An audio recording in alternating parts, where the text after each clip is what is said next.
ఈ సమయమందు యెహోవా వంటి పరిశుద్ధ దేవుడు ఒకడునూ లేడు, నీవు తప్ప మరి ఏ దేవుడునూ లేడు. ఆమేన్.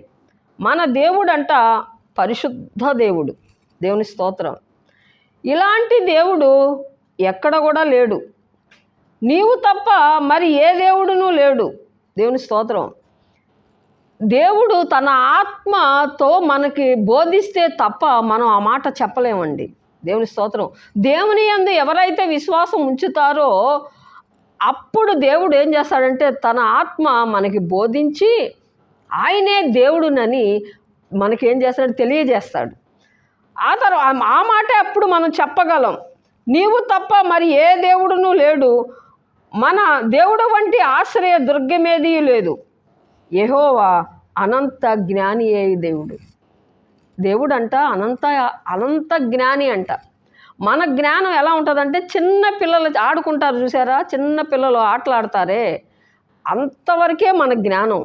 దేవుని స్తోత్రం. దేవుని ఎదుట. కానీ దేవుడు అనంత జ్ఞాని అంట. దేవుని స్తోత్రం.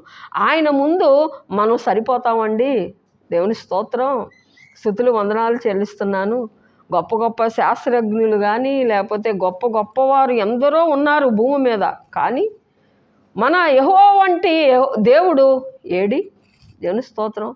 ఆయన జ్ఞానం మితిలేనిది. అంత మాత్రమే కాకుండా ఆయన అనంత జ్ఞాని అంట. దేవుని స్తోత్రం. అటువంటి దేవుని దగ్గరికి మనం వచ్చామండి. దేవుని స్తోత్రం. స్తుతులు వందనాలు.